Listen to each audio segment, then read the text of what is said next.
Hi, welcome back to the YouTube channel. Doing something a little bit different today. I'm still looking at Baldur's Gate stuff. There will be Baldur's Gate deck text coming shortly.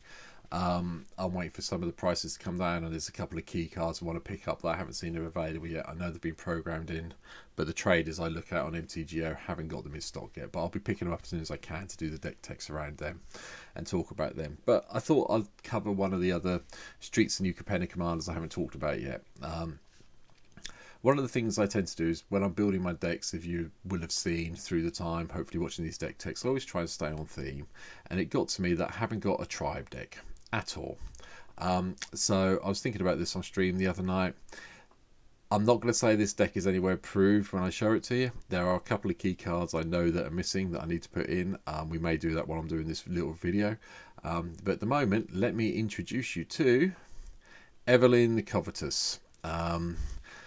2 hybrid blue-black, black mana, and then hybrid black or red. Legendary Vampire Rogue. Comes with flash for 2/5 body.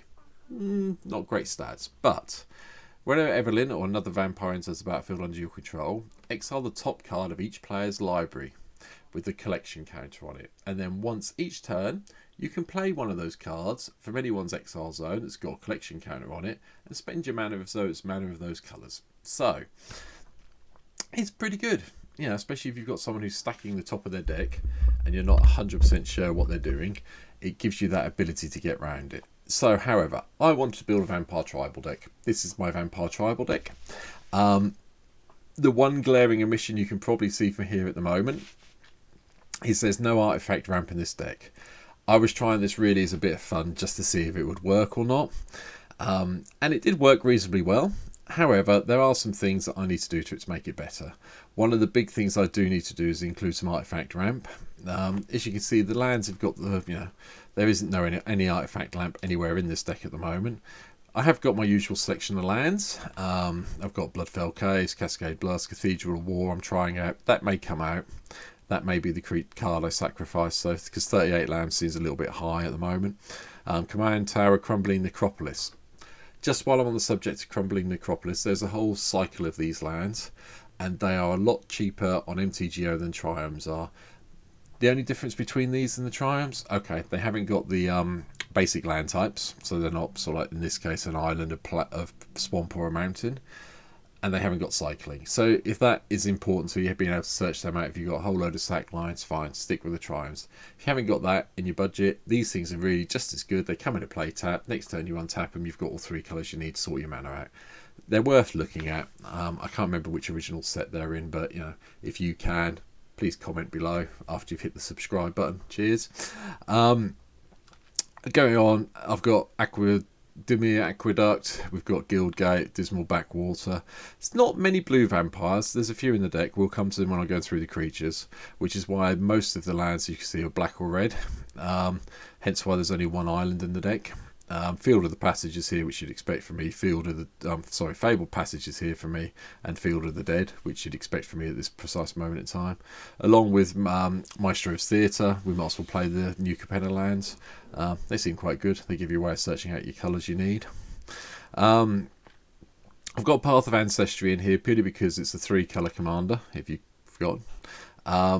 And you're going to be spending, in this deck I spend a lot of time casting creatures, so I'm getting a lot of scries off it. Beyond that, Reliquary Tower is here because a lot of the games I play at the moment end up with my stuff being returned to my hand, and I don't like discarding it, so if I've got no maximum hand size, that helps me. There's not a lot of land destruction I've seen recently. I've also, beyond all the normal selection of dual lands and things you'd expect to see in a deck like this, I've included Secluded Courtyard. Sorry, moved off it. Going to choose Vampire for this. We're playing a Vampire deck. You're not going to choose anything else. Likewise, Temple of the False Gods is in here. That may be a mistake as well, but we'll try it. I'm trying it out.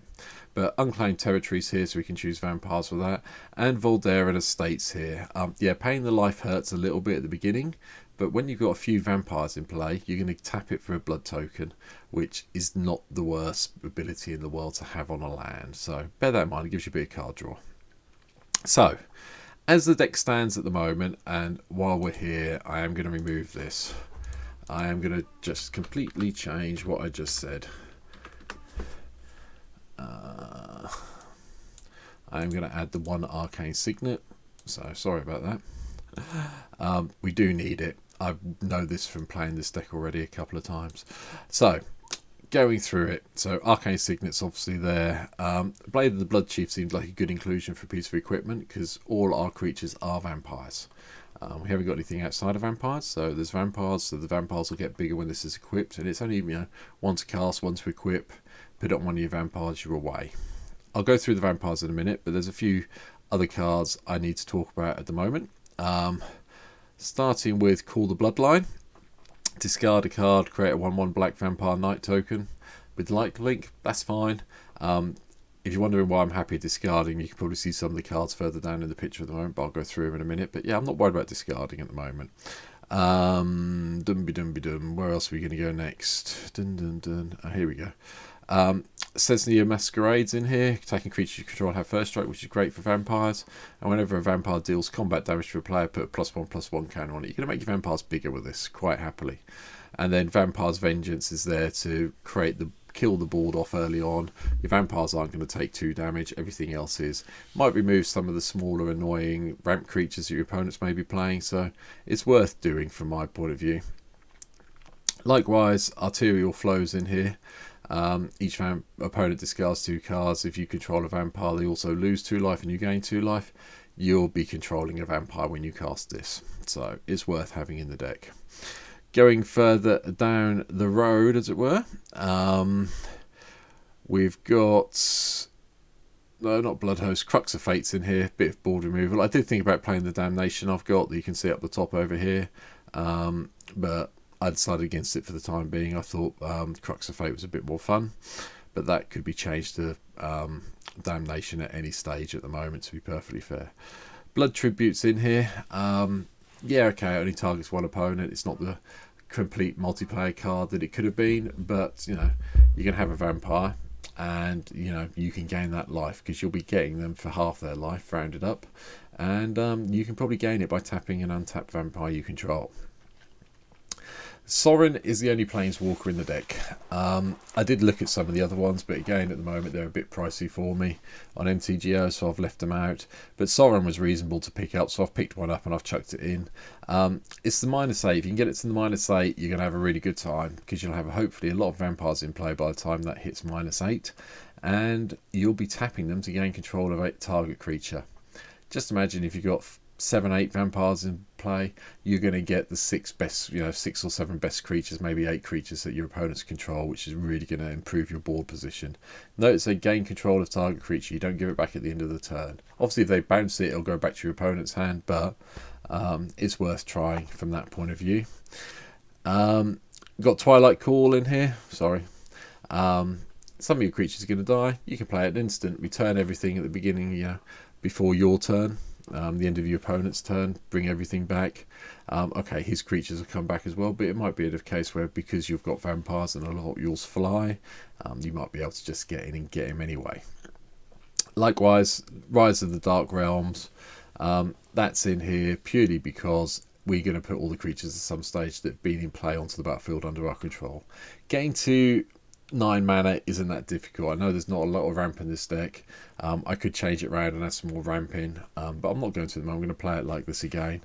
I know the card I've taken out, the Land Exalted Cathedral, whatever it was, the one that gave Exalted, isn't great. I've tried this deck. It doesn't work very well, hence why I'm quite happy to sacrifice that for the Arcane Signet. But we've got some other things. So let's look at the vampire. Since we're over on this side of the screen, we go backwards to the most expensive vampire in the deck. Is Gazazol Plague Queen. Whenever a creature dealt damage by it dies this turn, put +1/+1 on it, and whenever it deals combat damage to a player, draw a card. It's quite good. It's not great. 7 mana for a 5/5 flying with haste, but I can see the benefit to it. Skeletal Vampires here. It does help. It gives you a way to ramp out and make lots and lots of flying blockers if you need them. Again, it's a card I'm trying out. I'm still not convinced by it. It'll probably be dropped eventually at some stage for something else, but we'll keep going with the moment. The Haunt of Hightower is in here. This is actually really quite good. And it basically does get bigger as soon as it attacks, and it can do this quite a lot. So I'm quite happy with this one at the moment. Olivia's Attendance is here. I just like the ability to have a ping ability. You do get to the point where you have some mana you can't use or do anything with. There may be 3 of it left. You can start pinging people, pinging small creatures, stacking up the pings to kill something bigger that's annoying you. Zaragus, Thief of the Heartbeats is here. I was trying to get ready basically for Battle of Baldur's Gate, and I picked one of these up, and it's like, yeah, you can reduce it by a couple of points occasionally, but flying, Death Touch and Haste is quite good, and given all your other creatures, Death Touch is good. And the ability if a creature ever deals damage to a planeswalker, it kills it, so I can't complain about that, so that's why that's here. Glamorous Outlaw's a bit of a weird one. Yes, dealing the 2 damage to each opponent, and you get to scry 2 is very nice for 6 mana, but really it's there as a kind of semi-fixing. So you can exile it by paying 2 mana and making one of your lands cost for the 3 colours of creatures that are in your deck. So that's why it's there. Sinian of the Swarm is here. We do have a little bit of life going. We'll come to that. It tends to be further down the curve. But get this in play, gain some life, put some +1/+1 counters on it. It soon gets quite big. So it does make things happier. Markov Dread Knight's here. Put some +1/+1 counters on it, discard the cards, it's all good. For those of you who watch my Marchesa deck tech that's on the channel as well, I do think about putting Marchesa in here to help with this, to bring back the creatures with +1/+1 counters, but there's not enough of it to make it worthwhile from my point of view. Plus Marchesa isn't a vampire yet. Drana, the Last Blood Chief, is here. You can get those creatures back from your opponent's graveyards. That's nice. Put a +1/+1 counter on them, they become vampires as well. So another vampire. So I decided that was worth playing. We'll talk about Crux and Bloodface. Vindictive Vampires here. This is a bigger version of one of the other cards that we'll come to that you may all know. I'm trying it out. Do I need 2 of these effects? Maybe, maybe not. Maybe this will go. Maybe it'll turn into another version of Ramp. Might become Soul Ring in the future. I haven't decided yet, but we're trying it at the moment to see what happens. Bloodline Keeper is really good. It's one of the original flip cards from Innistrad. And once you've got 5 or more vampires, which you probably will do very quickly, you can pay 1 and flip it, and it gives all the other vampires +2/+2, and you get to tap it to make a 2/2 black vampire creature with flying. You tap it to basically make a 4/4 in most cases, so from that point of view, it's worth having 1 in here. This one, there you go. Insatiable Gorges. It's just got madness. It attacks each combat. Yeah, again, it's a card I'm trying out. Am I convinced by it? Not yet. But if you do get hit by discard, it does give you a cheaper way to cast it if you've got some discard. Duskmantle Seers next. Each player reveals the top card of their library and loses life equal to that card's mana value, then puts it into their hand. That's fine. Includes you, so you may not be happy to see this happening when it's your turn, especially if you haven't got anything that we've just looked at previously. We've got some of the other stuff the other way. Card draw is always nice. Painful, yes, but you've got ways of gaining life, which we'll get to. Syndicate Infiltrators in here. I thought since we've got a Streets of Capenna Commander, we might as well have a Streets for Capenna Uncommon, or 2. Am I convinced by it? Not yet. Is it a good vampire? Yeah, it can be. You know, get the 5 or more mana values, and we've got not that many going, so we'll see. It's a test thing, so we'll see what happens. Nightveil Predator's difficult to cast. 2 blue, 2 black. Blue's the weaker number of lands we have in the deck. However, flying, Death Touch, and Hexproof for a vampire is very good. You'll be surprised how many people are afraid to attack into this card, so I quite like it from that point of view. Bloodhall Priest. If it enters the battlefield or attacks, if you have no cards in your hand, it deals 2 damage to any target. You can Madness it in as well. 4/4 for coming in if you get to Madness for 1 black and a red is very good. But 4/4 for 4 that does some stuff as it comes into play is also very good. So, you know, swings and roundabouts, we'll see what happens. The Predator I put in purely so I wanted the dragon in the deck, and it's a vampire dragon. I can't complain about that. And you get to exile cards from people's graveyards if it gets tapped, and you get put +1/+1 counter on it. You know, don't forget you can sack a creature to it. Gives it indestructible. It's really good if they're playing Wrath of God or something that isn't going to exile all your creatures. And you get to exile one of their cards and make it a 4/4 for that ability. And even if it's tapped, that ability will still trigger if you sacrifice another creature. So you could wipe someone's graveyard out if you wanted to.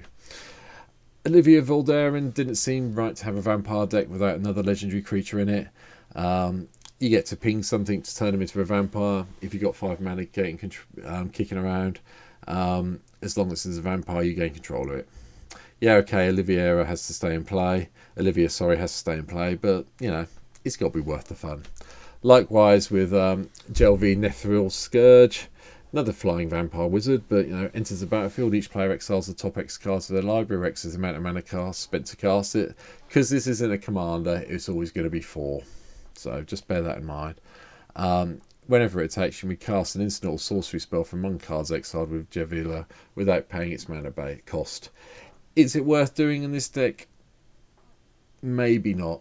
Maybe this is a wasted slot. I'm not going to argue it any other way. But it's a vampire. I want it in the deck. The end. Marauding Blight Police is in here. Whenever you gain life, each opponent loses a life. We've probably all seen this by now from Zendikar Rising. It's been around a little while. It's turned up in some standard decks, but not that many. Midnight Assassin Streets of New Capenna. It's a bit weak at a 1-2, but the Flying and Death Touch does mean it does sit there and blocks quite nicely and people don't want to attack into it. Sangrian Spy is also another one from Streets of New Capenna. Has Menace, has life links, so it links quite nicely with Sinian of the Swarm. This is one of the creatures I was talking about. You can sack another creature, look at the top card of your library, put it in the graveyard if you want to. And then at the beginning of your end step, if there are 5 more mana values amongst those cards in your graveyard, you may pay 2 life if you do draw cards. So, yeah, it's got Menace and lifelink. That's what I was really interested in. Abilities as secondary consideration on that one. Vampire Envoy, whenever it becomes tapped, gain a life. Works quite nicely with Sinian, so it does help, and it also pays for some of the life loss you might have had from here. Then you've got Veto. Again, Thorn of the Dusk Rose. People have seen this card. It's been a part of combo decks.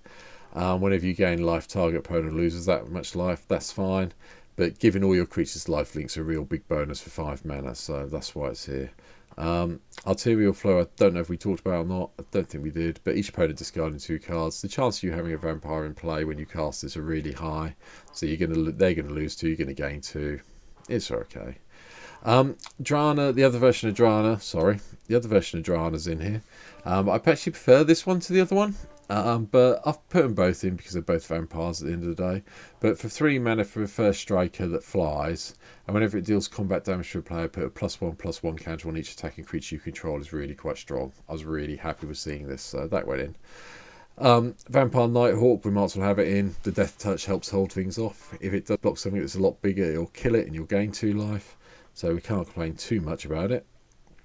Blood Mad Vampire, again, sorry, excuse me, gets the madness into play. It's a 4/1. People are going to block it. Yes, they're probably going to block it with first strikers, so they don't have to take any damage towards their creature, but it's a threat. The Banquets here, just a bit of removal if we need it. At the end of the day, if you've got 5 or 6 vampires in play, 3 mana to ping your opponent for 6 and draw a card ain't the worst thing in the world. The Masquerade, I think we've all probably seen before anyway. So getting it to the attack with the first striking creatures and then vampires getting +1/+1 counters is really good. Likewise, Vampire's Vengeance deals with any early ramp creatures quite happily. The other version of Olivia's in here, the one Mobilised for War from Shadows over Innistrad. I was just checking before I said it that time. Whenever another creature enters the battlefield under your control, you may discard a card. If you do, put a +1/+1 counter on it. It gains haste until the end turn becomes a vampire. Gives you a way of giving all your bigger stuff haste that it comes in. Can't play a vampire deck without the captain, and you might as well have that to give all your other vampires +1/+1 a first strike, so that seemed good to me. Corpse Appraisers here. Good and constructed, very good and limited. Not convinced yet in Commander, but we'll see what happens. Vampire Socialite. Enters the battlefield if an opponent lost life this turn, put a +1/+1 counter on each other vampire you control. And then other vampires, as long as your opponent's lost life, come in with a +1/+1 counter on them. Really quite good. Just don't do what I did and cast it before you've gone to combat. I made that mistake when I first played this deck. Blood Tithe Harvesters here. The blood token's useful. Is it going to do much? It's going to kill something small most of the time, unless you've got, Vampire's Vengeance out or some other way of making the blood tokens I've talked about. I wouldn't worry about it too much, but it's a 3/2 for 2 mana, which is pretty good. Ravenous Bloodseeker, discard a card, gets +2/-1 until the end of the turn. Yeah, I'm not convinced by it at all. It's stayed in because I'll come to why in a minute. We need some sacrifice fodder, and I'll come to why in a minute. Falconwrath Reaver, again, something else I'm using as sacrifice fodder. Is it going to stay in the deck? Is it going to become mana ramp? Haven't decided yet, but we'll see. Vampire Hex Mage is here. That deals with Planeswalkers. If you've got Planeswalkers about to ultimate, you can play this, sack it, remove all the candidates from the permanent, kill the Planeswalker off. Bear it in mind, it does work. Gifted Aetherborn, it's an early blocker with the Death Touch, and the lifelink's quite nice, but it's really the Death Touch. Same with Gatekeeper and Malakir. They are going to sacrifice their weakest creature, but weakest creature might be something they really needed. It might be in a Mana Dork. It might have been a 0/4 war that was annoying you, or something similar. So it's worth playing it for the 3 mana. Gorgeous here. Sacrifice another creature. Each opponent loses 2 life. You gain 2 life. You can't complain about it. And then going from Vampire Gorger into Olivia's Bloodsworn. Again, I'm not convinced by this, but it's a flying vampire creature. It does give your other vampires haste if you've got the spare red mana. So from that point of view, it's quite beneficial, and it can pick up the +1/+1 counters that we talked about earlier. So I don't know, not convinced by it yet, but we'll see what happens. Head to Falconwrath is quite good. It's a 2 mana for a 2/1, which isn't great, but you got a lot of cards you might be able to discard later in the game, or early in the game, and then later in the game bringing back Rise of the Dark Realm. So getting a 3/2 flyer on turn 3 isn't the worst thing in the world. Child of the Night's there for the lifelink, and it's an early blocker. Carrier Thrall, because when it dies, gives you an Eldrazi Sinian token, and you can sacrifice it to mana, helps with your mana ramp. Call of the Bloodline we talked about. Blood Artist, everyone should know this card.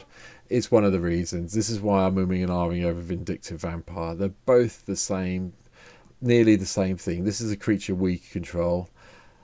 This is a creature, this is whenever a Blood Artist for another creature dies. It's actually a lot better. That's why I'm not sure Vindictive Vampire's there. But if our creature's dying, it does double up on the life drain and life gain. Whereas Blood Artist is always a single ping and life link gain thing. So obviously it's going to be in the deck. If you're playing a vampire deck, or you're playing anything where you're sacrificing a lot of creatures, or creatures are going to die regularly, it's worth having in the deck from my point of view. Asylum Visitor is purely here because it's a 3/1. I very much doubt that at the beginning of each player's upkeep, that player has no cards in the hand, you draw a card. Not really going to happen in Commander that lot, but a 3/1 for 2 mana is probably worth thinking about from my point of view. Indulgent Aristocrat is one of the creatures I am interested in. There's some of the creatures you probably wonder why I have them in here, and you're going, but that's a really poor one, like the Falconwrath Reaver, for example. Some of the other ones that don't do a lot, it's because I've got them into sacrifice to this.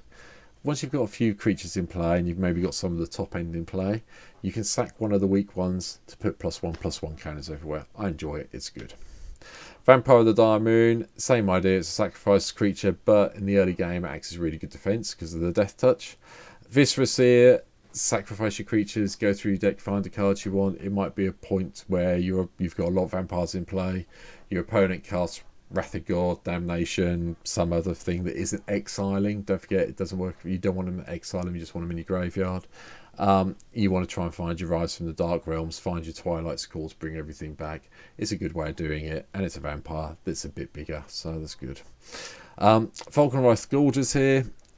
I've been seeing an increase slightly in discard decks, sorry, not Death Touch decks, I'll get the phrase right, discard decks on MTGO recently, so I've put this in at the moment just to help me combat that, hopefully with some mana untap so I can cast the things I'm discarding for madness. So again, but at the end of the day, it's a 1 mana 2/1 red vampire creature. The worst thing's going to happen is going to get sacked to Indulgent Aristocrat, but it's a good starting point. Insolent Neonate, I think everyone's seen this recently. Discard a card, sack it, draw a card. It's been kicking around in some modern decks I know I'm aware of. The final thing to mention, Blade of the Blood Chief. 1 mana to cast, 1 mana to equip. Whenever a creature dies, put a +1/+1 counter on equipped creature. If the equipped creature is a vampire, put 2 +1/+1 counters on it. you're going to kill some creatures, you know, or you're going to sack them off. You know, you could equip this to one of the big boys, sack a vampire to indulgent aristocrat to the viscera seer, and that, because it's a vampire that's going to be equipped to, is going to get 2+1/+1s. So it's a fun deck. Is it built correctly at the moment? Probably not, to be perfectly honest. I like what I'm doing with it. Am I going to change it in the future? Maybe. And if I do, I'll make a comment in this video about letting you know to look at the updated deck list, and the deck list will be down below in the video as well, so you can go and click on that and have a look at the deck list if you want to see it. But I'm hoping that this gives you a little bit more ideas. Like I say, later on there'll be some more Baldur's Gate stuff coming out. The prices are starting to go in. The cards are actually there now on MTGO. Prices are a little bit extortionate at the moment. I'm hoping more people will start selling the stuff, especially the drafters and the people playing constructed who don't care about Commander. So hopefully the prices start to come down. And as soon as the first card I am looking for, which you can probably tell by the deck tech I did the other week, is Myrwim, the Sentinel Worm. That deck tech will be updated with a new deck list at some stage. I'll make a note on the comment about what I've changed in the deck list as soon as I get that card. I'm hoping to pick it up soon, so keep your eyes out for that. But in the meantime, thanks for coming and watching this video. I hope you enjoyed it. Give you a few ideas. Any comments, please leave them below. Please hit the subscribe button. You know, there's 17 of you subscribed to my YouTube channel. I'd like to get that up a little bit. I don't, you know, in an ideal world, I'll hit 1,000. Don't think it's going to happen anytime soon, but you know, at the end of the day, if I can get more of you subscribed, you'll see more videos. So hit the subscribe button, hit the like button, I'd really appreciate it. But that's it from me for now. Keep your eye out, there'll be more videos coming this week. Take care, have fun, bye.